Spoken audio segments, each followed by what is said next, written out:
Bonsoir à toutes et à tous et merci de rester fidèles au programme du soir sur World. Bienvenue dans Regard Croisé, le deuxième numéro de cette semaine. Encore 4 sujets à aborder avec nos invités. Nous parlerons d'abord du Tchad. 3 jours de deuil national après l'attaque de Boko Haram sur une base militaire.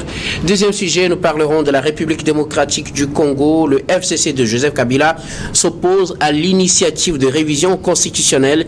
Troisième sujet, nous parlerons du Maroc et de la France. Discours et accords pour resserrer les liens. Ce sera notre interrogation. Puis nous terminerons bien évidemment par le Togo. 4e sujet donc. Nous n'avons pas de détenus politiques. Une déclaration de Christian Trimois analysée avec nos invités. Pour en parler ce soir, 3 invités sur ce plateau. Avec moi, Thierry Afanoukoe. Vous êtes journaliste, directeur de publication de Gapola.tg. Bonsoir Thierry et bienvenue. Merci, bonsoir Guillaume et bonsoir à toutes et à tous. Merci beaucoup à vous Thierry d'avoir répondu à notre invitation. Merci. À côté de vous, Louis Kamako, vous êtes journaliste et analyste politique. Bonsoir Louis et bienvenue. Bonsoir docteur, bonsoir à Thierry et bonsoir à notre troisième co-débatteur. Merci beaucoup à vous Louis d'avoir répondu à notre invitation. Merci. Notre 3e invité ce soir, Credo Tété, vous êtes journaliste et analyste politique. Bonsoir Credo et bienvenue. Bonsoir Guillaume, bonsoir Thierry, bonsoir Louis, bonsoir surtout à tous ceux, toutes celles qui nous suivent. Merci beaucoup à vous tous d'avoir répondu à notre invitation. Avec vous, nous abordons notre premier sujet. Nous prenons la direction du Tchad, 3 jours de deuil national après l'attaque de Boko Haram sur une base militaire. Le gouvernement tchadien donc a décrété 3 jours de deuil national à la suite de cette attaque menée par les djihadistes de Boko Haram qui ont mené cette attaque dans la nuit de dimanche 27 octobre. Une attaque qui a eu lieu dans la région du lac Tchad, à la frontière avec le Nigeria, qui a tué une quarantaine de militaires sur une base militaire donc où il y avait à peu près quelques 200 militaires tchadiens. Les éléments de Boko Haram qui ont attaqué cette base autour de 22 heures ont pris position, récupéré les armes, brûlé des véhicules équipés d'armes lourdes avant de repartir. Selon certaines informations, le président de la République, ou lui, le général Mahamat Idriss Déby, a lancé donc la contre-offensive. Ces actes ne resteront donc pas impunis. Selon le communiqué de la présidence, 3 jours de deuil national ont été décrétés. Nous en parlons avec nos invités. Je veux bien commencer par vous, Credo Tété. Le Tchad a été la cible d'une attaque menée par les djihadistes de Boko Haram. L'attaque qui a eu lieu dimanche dans la soirée a fait au moins 40 morts. Oui, 40 morts dans une base militaire. Donc il faut se poser énormément de questions. Est-ce que la base militaire ne bénéficiait pas de renseignements de proximité? Est-ce qu'on peut dire que les éléments estimés à plus de 200 militaires qui étaient dans cette garnison avant l'attaque n'avaient pas mis les outils en contribution pour avoir des alertes en termes de renseignement? Donc c'est une situation assez déplorable. 40 éléments qui sont tombés, les armes à la main sur 200, donc c'est déjà énorme et c'est une situation. Donc le deuil de 3 jours, je crois que cela est de bonne guerre. Maintenant, comment est-ce que la mémoire de ces vaillants soldats sera, disons, honorée? Donc je crois que c'est ce que le président du Tchad début mai dans le lancement de l'opération Askanit. Parce qu'il a dit c'est une opération de riposte qui va combattre le groupe Boko Haram parce que c'est une situation qu'on ne peut pas. Si nous savons également qu'en mars, au mois de... Ce sont des attaques qui sont récurrentes du côté du Tchad venant de la région du lac Tchad qui a des zones frontalières avec le Nigeria et le Niger. Donc c'est dire qu'il y a le mouvement islamiste qui s'exprime assez aisément dans cette zone. Donc c'est une situation assez déplorable. Maintenant, est-ce que cette opération Askanit sera bien coordonnée pour que nous ne vivions plus, disons, ce que son père, le général Idriss Déby, a connu, lui aussi est décédé dans des circonstances d'expression de riposte. Maintenant, il y a un point qui est très important aussi que nous devons relever en lançant l'opération Askanit.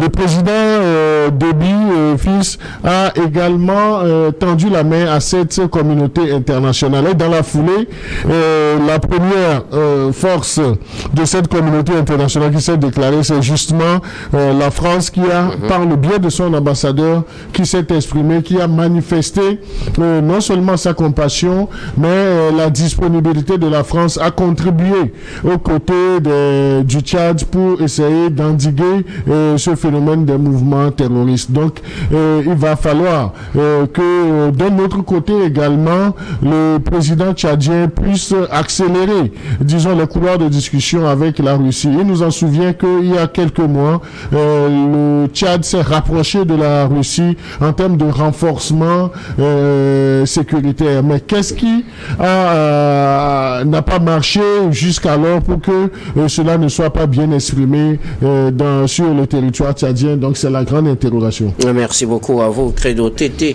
Alors Thierry Afanouké, le président ou le gouvernement tchadien a décrété un deuil national de 3 jours à la suite de cette attaque qui a eu lieu le 27 octobre. Le deuil national commence ce mardi à minuit, ou disons plutôt mercredi à minuit, et finit vendredi à minuit. 3 jours pour commémorer ces martyrs tombés, les armes à la main sur le champ d'honneur, donc lors de cette attaque menée par le groupe djihadiste Boko Haram et qui a fait un bilan d'environ 40 morts. Oui, vous savez, ce qui s'est passé au Tchad est vraiment regrettable, mais je crois que le président Déby a montré sa proximité avec l'armée.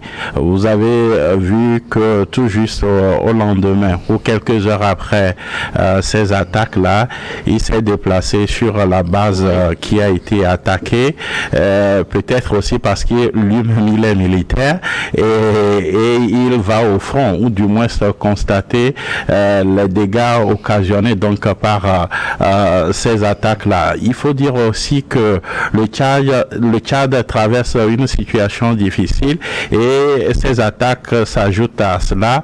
Je me dis que ce pays-là se retrouve ou s'enfonce davantage dans des problèmes parce que c'est un pays qui fait face actuellement à des inondations. Il y a aussi des élections législatives en vue avec tout le débat qu'il y a autour de ces élections-là. Et voilà, et des fonctionnaires aussi. Hein, la situation économique de ce pays n'est pas aussi reluisante que cela, et qu'au même moment, il y a des défis sécuritaires auxquels le pays fait face. Donc c'est compliqué pour ce pays-là, mais cela lance le débat des dispositifs militaires dans nos pays. Vous savez, si aujourd'hui le Mali, le Niger et le Burkina sont arrivés à dénoncer certains accords coloniaux, c'est parce que dans ces accords-là, il y a tellement de restrictions, il y a tellement de limites pour nos pays africains quand il s'agit de se réarmer, ou du moins donner de quoi à nos forces de sécurité et de défense de défendre valablement nos territoires. Parce que si vous prenez la zone dans laquelle l'attaque est intervenue, c'est une zone marécageuse. Et il serait, quand Credo disait tantôt que certainement la base manquait d'informations, c'est pour cela que l'attaque est venue et que la base a été attaquée. Il faut dire que si c'est que cette zone est véritablement surveillée, je veux parler, parce qu'on ne peut pas surveiller cette zone-là vu la complicité qu'il y a autour de la zone. Il faut des drones pour surveiller la zone. Malheureusement, beaucoup de nos armées n'ont pas de drones. Parce que attendez. Si vous prenez les pays du Sahel, si vous prenez les pays du Sahel, les ripostes que ces pays-là faisaient avant que la situation actuelle n'arrive, où des militaires prennent le pouvoir, c'est ces forces étrangères, je veux parler de l'Occident, de la communauté internationale, notamment la France et les États-Unis, qui fournissaient leurs informations à ces pays-là. Sauf que le Tchad n'est pas dans ce registre. Le Tchad n'a pas chassé les Français, le Tchad oui, mais de la Russie. Le Tchad Tchad n'a pas chassé les Français, sauf que le Tchad manque d'informations. Sinon, sa base n'allait pas être attaquée. C'est là le problème. Et cette attaque-là n'est pas la première du genre. Si une fois de telles bases ont été attaquées, c'est parce qu'il y a des failles dans le dispositif sécuritaire. Donc, il faudrait que nos pays puissent rediscuter ces accords militaires-là pour leur permettre d'avoir assez d'éléments. Même quand vous parlez de la Russie, aujourd'hui, ça tarde à prendre parce que peut-être que le partenaire, l'ancien partenaire, ne veut pas que la Russie rentre en jeu. Parce qu'aujourd'hui, si certains pays du Sahel ont des drones et autres là, c'est parce qu'ils avaient dénoncé un premier accord et deux premiers accords, et c'est ça qui les a permis de se réarmer en équipement et autres là. Donc, il faudrait que le Tchad aussi puisse penser à cette situation. Pour vous, il faut le sortir donc de ces accords avec la France. Si je comprends bien votre idée, Louis Kamako, les militaires tchadiens ont été la cible de cette attaque de Boko Haram survenue dans la nuit de dimanche à lundi. À partir de 22h, selon les informations, la base militaire dans l'ouest du pays a été attaquée. Le bilan fait au moins 40 morts. Le président a lancé une opération Askanit, opération de représailles de ces djihadistes de Boko Haram. 3 jours de deuil national ont été décrétés. Deuil national qui commence ce mardi à minuit, disons mercredi à 0h. Oui, c'est l'information. Maintenant, je pense que nous allons justement débattre en fait de la décision relative en fait au deuil national qui a été décrété. Là, je trouve que c'est une décision patriotique parce qu'il faut justement respecter ou bien saluer la mémoire de ces combattants qui sont décédés sous le champ de bataille. C'est également une occasion pour le gouvernement tchadien justement de compatir aux côtés des familles des victimes. Et donc, c'est une décision patriotique, mais en même temps qui est stratégique, parce qu'il s'agit justement pour le gouvernement tchadien de marquer une petite pause et de penser justement à la riposte dont on parle le président, parce qu'il dit que l'offensive sera sanglante. Et donc, je crois qu'il faut justement se préparer à cela.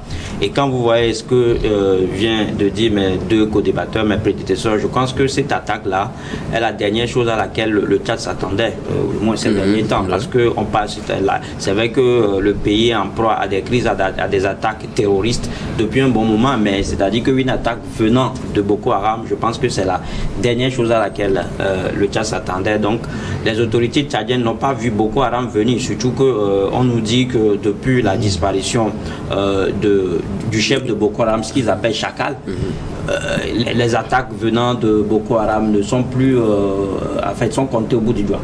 Donc ça veut dire que depuis 2021, le groupe même est divisé.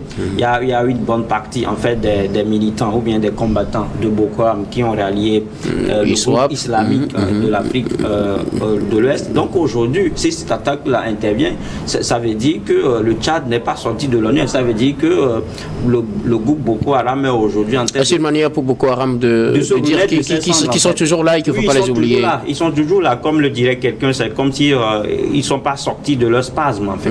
Ça veut dire que les Tchadiens doivent être aux aguets maintenant. Ça veut dire que même au sein du Boko Haram, il y a un nouveau chef qui veut sortir. Aujourd'hui, on parle de Bakura Moudjou qui veut justement remplacer le Chacal. Ça veut dire tout simplement que le groupe s'organise au mieux pour continuer justement les offensives ou bien les attaques du genre. Et donc, je pense que c'est un signal fort. Et heureusement que le président Itno Déby l'a compris et il a dit que la riposte sera sanglante. Je crois qu'il faut justement prendre la mesure de la situation et continuer justement à être au gain. Alors, quand on dit que la riposte sera sanglante, on se rappelle son père, le maréchal Déby, ces dernières heures, c'était quelque chose comme ça contre les rebelles, du FACT qui s'est lancé lui-même sur le terrain. On a vu comment ça s'est terminé. Vous imaginez le général Déby aussi aller sur le front pour montrer à ses soldats qu'il reste courageux, même si aujourd'hui il a le costume de chef de l'État? Non, mais je crois qu'il sera sur le terrain. Il est déjà au front. La preuve, juste après, il allait sur le terrain justement pour monter le moral des troupes, faire son idée de la chose, et ça va continuer. Mais là où ça peut être le bémol, c'est que son papa a déjà vécu de telles situations. Je crois que ça va lui servir de leçon. D'autant plus que, comme on le disait tout à l'heure, c'est Boko Haram qui frappe. mais au temps de son papa, ce sont les rebelles. Oui. Donc ça veut dire tout simplement que ils ont aujourd'hui la possibilité en fait de damer les pions à Boko Haram. C'est deux situations un peu différentes. Oui. De l'autre côté, c'était les rebelles, et aujourd'hui, on fait face en fait à un groupe djihadiste. À Boko Haram. Donc, je pense que quand il s'agit de Boko Haram, il y a souvent en fait des revendications qui posent sur la table de négociation. S'ils arrivent à discuter, je pense que le problème sera solutionné. Mais ce qui est intéressant de dire, c'est que les autorités tchadiennes doivent savoir qu'ils ne doivent pas dormir sur leur laurier, parce qu'à un moment donné, quelqu'un disait que cette attaque est intervenue parce qu'à un moment donné, le pays a manqué de renseignements. Merci beaucoup à vous tous pour vos contributions. Nous allons marquer la première pause, puis on reviendra tout à l'heure pour la suite de cette émission.